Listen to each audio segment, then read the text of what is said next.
चलिए बेटा, हमारा चल रहा था मेजरमेंट ऑफ नेशनल इनकम।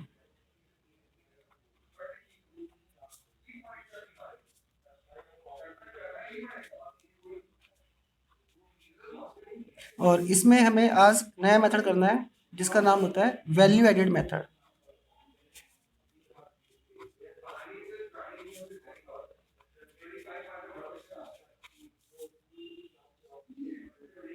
इसको वैल्यू एडेड मेथड बोल दो या फिर बोल दो प्रोडक्शन मेथड, बात एक ही है।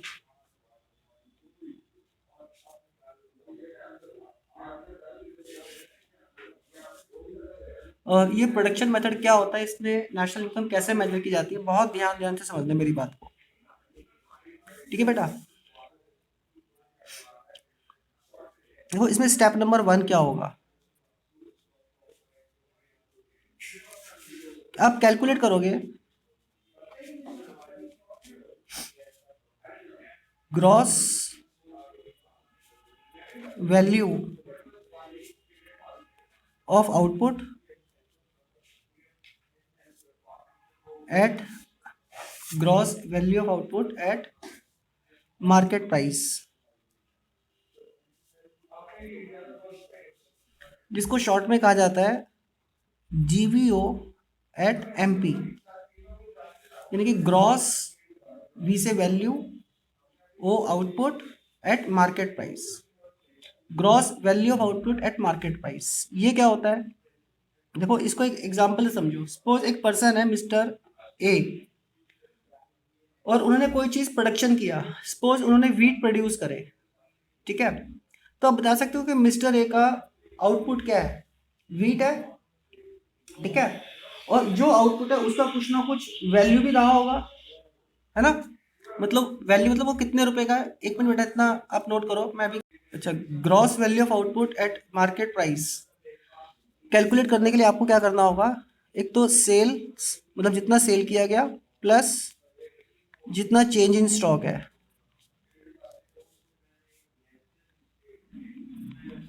Plus value of goods kept for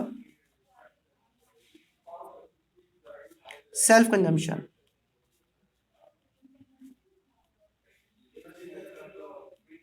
देखो इसका मतलब क्या होता है, एक एग्जांपल से समझते हैं।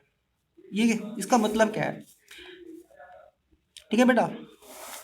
इस चीज को मैं समझा रहा हूँ आपको एग्जांपल में। सपोज एक पर्सन है मिस्टर ए, और ये ना फार्मर है,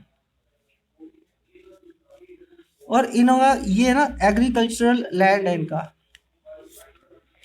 इस एग्रीकल्चर लैंड पे फार्मिंग करके इन्होंने सपोज वीट का प्रोडक्शन किया। अच्छा, मैं आपसे पूछता हूँ कि बताओ, अगर वीट प्रोडक्शन किया तो मैं आपसे ये पूछना चाहता हूँ कि बताओ इनका आउटपुट क्या है। आउटपुट मतलब किस चीज का प्रोडक्शन किया, बता सकते हो किस चीज का प्रोडक्शन किया। अरे लिखा तो है वीट का प्रोडक्शन किया, तो आउटपुट क्या हो गया, वीट। समझ में आ रही मेरी बात। अच्छा, दूसरा क्वेश्चन मैं आपसे पूछता हूँ कि जो आउटपुट था उसका कुछ ना कुछ वैल्यू तो होगा, या कोई वैल्यू ही नहीं होगा। मतलब वो कितने रुपए का था, कितने रुपीस का था, कुछ ना कुछ तो वैल्यू होगी ना। अब सपोज जो आउटपुट था उसकी वैल्यू थी 1000 रुपीज। क्लियर। अच्छा, इस 1000 रुपीज के वीट का मिस्टर ए ने क्या करेंगे। देखो इसका क्या यूज हो सकता है, कुछ तो सेल हो जाएगा, है ना। और कुछ अनसोल्ड स्टॉक बच जाएगा, मतलब बिका ही नहीं कुछ।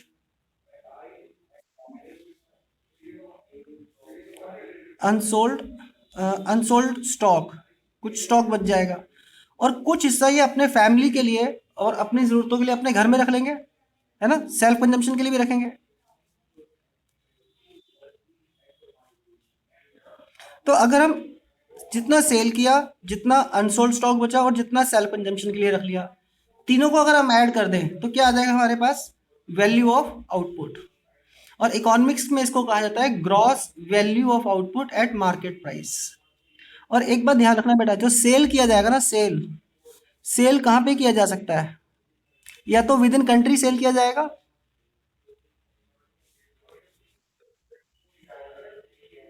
और कहाँ सेल किया जाएगा, या फिर एक्सपोर्ट कर दिया जाएगा, इसके अलावा तो कहीं सेल नहीं होगा ना। समझ रहे हो? अच्छा, क्लोजिंग स्टॉक क्या होता है? क्लोजिंग स्टॉक आप पहले भी पढ़ चुके हो। क्लोजिंग स्टॉक का मतलब क्या होता है? सॉरी, चेंज इन स्टॉक का मतलब क्या होता है? Closing stock minus opening stock. ये बात समझ में आ गई आपको?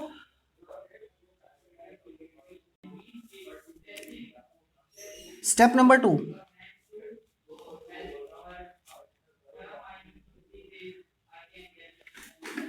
स्टेप नंबर 2 में calculate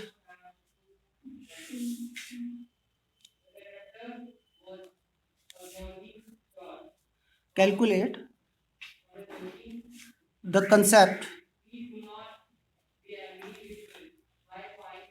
as per question.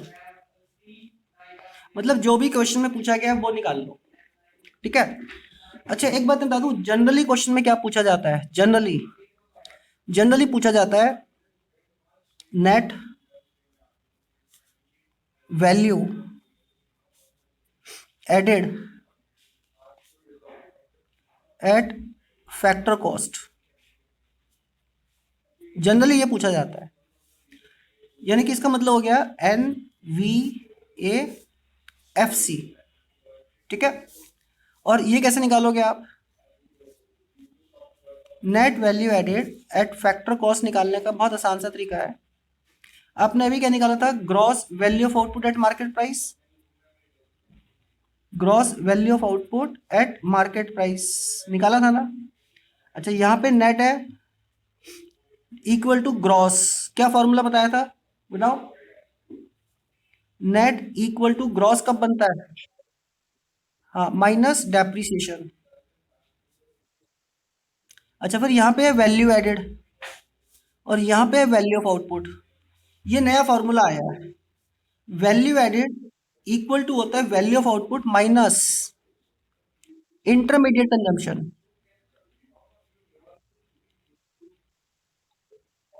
Minus intermediate consumption.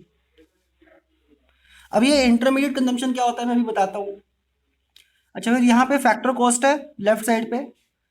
Factor cost equal to market price क्या कब बनता है?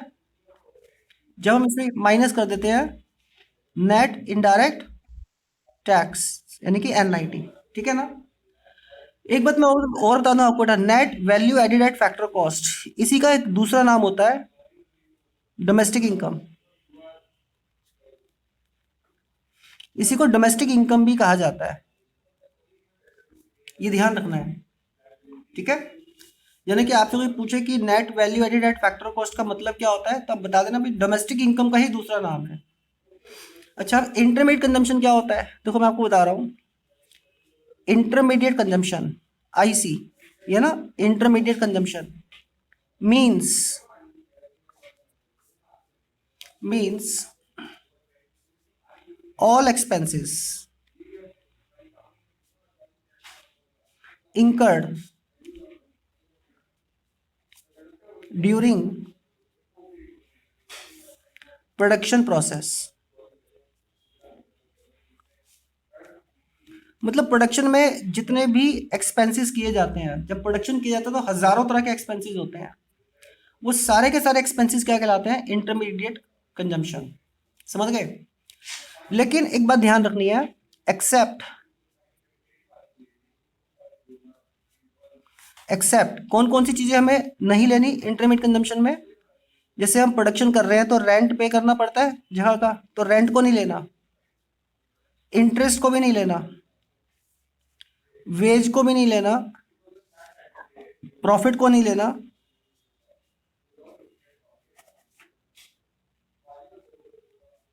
एंड डेप्रिसिएशन को भी नहीं लेना। मतलब ये एक्सपेंस छोड़ दो, बाकी जितने भी एक्सपेंसेस सारे इंटरमीडिएट कंजम्पशन होते हैं। यानी कि हम ये बोल सकते हैं कि intermediate consumption equals cost of purchase of raw material, cost of purchase of material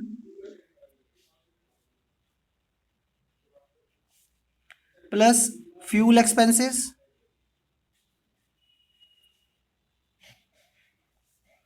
plus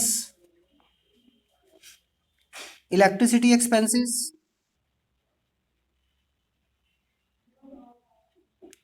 plus advertisement expenses. जब प्रोडक्शन किया जाता है तो एडवर्टाइजमेंट और पब्लिसिटी पे भी पैसे खर्च होते हैं। ये सारे एक्सपेंस आएंगे। समझ में आ गई मेरी बात? आप इसे नोट कर लीजिए।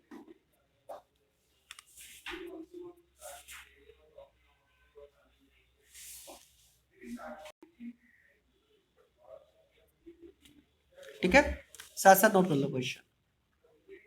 वो कह रहे कि from the following calculate domestic income.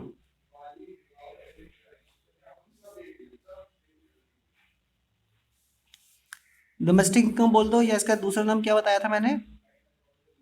Net value added at factor cost. ये हमें कैलकुलेट करना है। और क्वेश्चन में हमें दिया हुआ है सेल्स, ये डोमेस्टिक सेल है, से 10,000 rupees. Exports 5,000 rupees. Closing stock 1,000 rupees. Opening stock 500 rupees.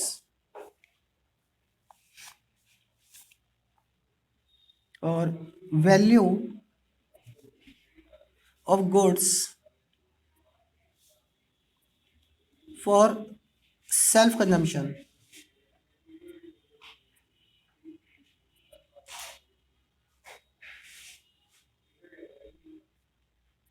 2,000 rupees. और डेप्रिसिएशन 1,500 रुपीज। और purchase of raw material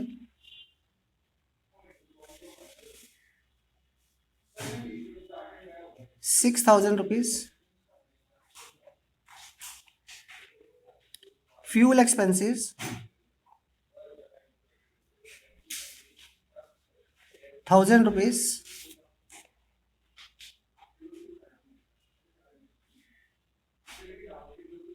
indirect tax 1,500 rupees. Subsidy 500 rupees. ये क्वेश्चन है। ठीक है, बेटर होगा एक बार आप इसे खुद से ट्राई करके देखो। 2 मिनट का टाइम दे रहा हूँ, फिर इसको टैली करेंगे हम। और मुझे पूरा विश्वास है अगर आपने थ्योरी समझा है तो इसको कर पाओगे। हाँ बोलो बेटा। Consumption of fixed assets.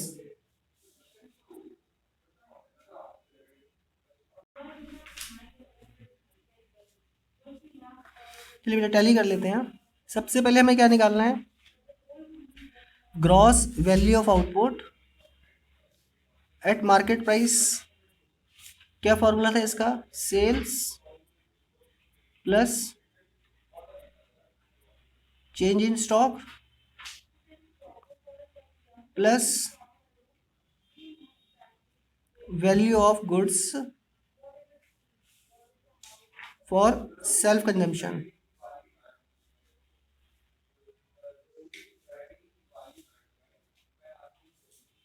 तो अब देखिए सेल्स हमें दी हुई है, डोमेस्टिक सेल्स और एक्सपोर्ट्स। एक्सपोर्ट्स भी तो सेल्स होती है ना, तो ये दोनों मिला के क्या बन जाएगा हमारा? सेल्स। यानी कि 10,000 प्लस 5,000, ये तो सेल्स हो गया हमारा। प्लस चेंज इन स्टॉक क्या होता है? ये होता है बेटा closing stock minus opening stock. यानी कि 1,000 minus 500 plus plus value of goods for self consumption, self consumption के लिए कितने रखे हैं, 2000 रुपीज के, कितना हो गया 15,000, ये आ गया 17,500 रुपीज। इसके बाद वो कह रहा है कि आपको निकालना है डोमेस्टिक इनकम। यहाँ देखो ऊपर domestic income means net value added at factor cost. तो अब आप निकाल लो net value added at factor cost क्या होता है, gross value of output at market price minus depreciation minus intermediate consumption minus net indirect tax. तो ये हो गया 17,500, डेप्रिसिएशन दिया हुआ है हमें 1,500 माइनस इंटरमीडिएट कंजम्पशन, ये बेटा रॉ मटेरियल और फ्यूल पे जो पैसा खर्च हुआ ये इंटरमीडिएट कंजम्पशन है, minus net indirect tax. Net indirect tax होता है इनडायरेक्ट टैक्स माइनस सब्सिडी, यानी कि 1,500 माइनस 500। कर लो सॉल्व, कितना आ गया 17,500 माइनस 1,500 माइनस 7,000 और ये क्या आ जाएगा माइनस 1,000। ये हो गया 17,500 माइनस 9,500। कर लो इसे सॉल्व, कितना आ गया 8,000 रुपीज आंसर आ रहा है। ठीक है, हाँ।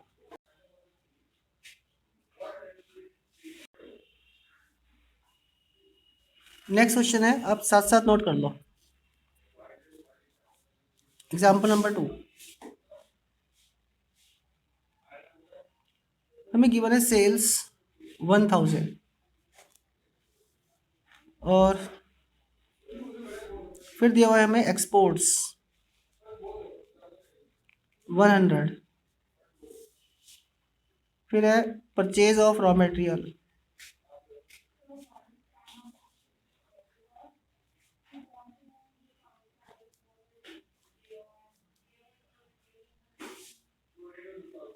ब्रैकेट में है domestic 200, imports of raw material 300,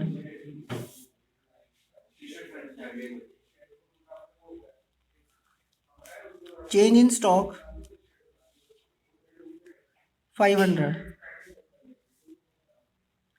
depreciation 50 rupees और NIT 60 रुपीज और सब्सिडी 40 रुपीज। और वो कह रहा है कि कैलकुलेट करो net value added at factor cost. करिए बेटा से सॉल्व, 2 मिनट का टाइम है। थोड़ा सा हिंट दे दूं मैं, देखो यहाँ पे सेल्स दिया हुआ है और नीचे एक्सपोर्ट्स भी दिया हुआ है, तो एक्सपोर्ट भी तो बेटा सेल का ही पार्ट होता है, यानी कि एक्सपोर्ट इसके अंदर ऑलरेडी इंक्लूड होगा या नहीं होगा, सोचो। हाँ, लेकिन अगर वो लिखता है ना डोमेस्टिक सेल्स तो फिर ये अलग होता है, फिर दोनों को ऐड करते हैं। ठीक है, तो अब करिए इसको सॉल्व।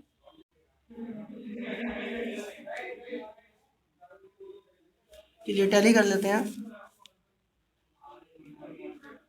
सबसे पहले हमें निकालना है gross value of output at market price,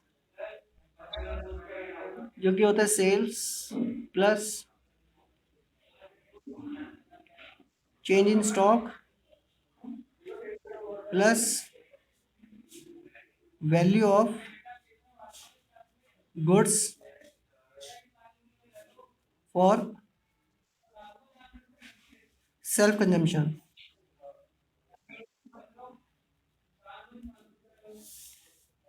sales हमें दिया है बेटा 1,000,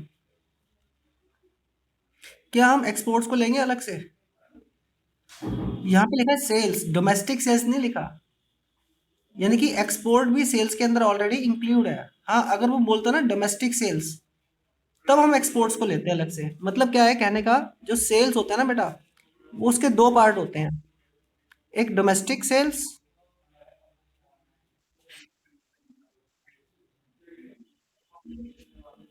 और दूसरा एक्सपोर्ट। अब इस क्वेश्चन में हमें डोमेस्टिक सेल्स दिया हुआ है, सेल्स दिया हुआ है हमें 1000, मतलब ये वाली चीज दे रखी है, और एक्सपोर्ट्स दिया हुआ है हमें 100। तो हमने तो सेल्स ले लिया ना, पूरा का पूरा सेल्स, तो इस एक्सपोर्ट्स का कुछ भी नहीं करना। Clear?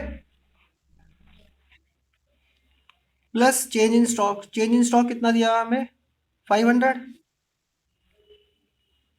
Plus self consumption, self consumption इसमें है ही नहीं कहीं पे भी, तो जीरो।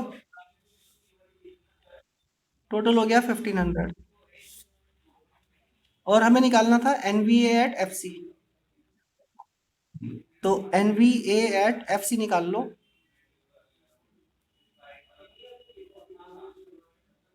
फॉर्मूला लगाना है, net equal gross minus depreciation, value added equal value of output minus consumption, factor cost equal market price minus net indirect tax. GVO और एमपी हमें पता है 1500, डेप्रिसिएशन दिया हुआ है 50 रुपीज, इंटरमीडिएट कंजम्पशन दिया है हमें कहीं पे क्या?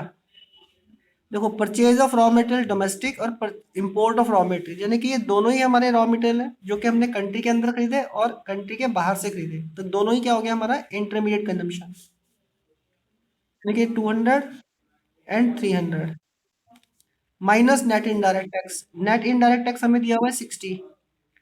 तो बताओ सब्सिडी का कुछ करें क्या? हमें पहले से ही नेट इनडायरेक्ट टैक्स दिया था, सब्सिडी एक तरीके से यूजलेस है। ठीक है, इसको सॉल्व, 1500 माइनस 50 माइनस 500 माइनस 60, ये हो गया हमारा 1500 माइनस 610, यानी कि आंसर आ गया 890। ये हमारा आंसर है। बिल्कुल बेटा, बिल्कुल आसान क्वेश्चन था, कोई ऐसी परेशानी की बात नहीं। आ गया समझ में? अब आपको अपनी बुक में से भी क्वेश्चंस ट्राई करने हैं। वैसे हमारे तीनों मेथड हो गए हैं, लेकिन इनकी हम प्रैक्टिस और भी करेंगे अभी। ठीक है, लेकिन आप सेल्फ स्टडी भी करो अपनी बुक में से न्यूमेरिकल्स।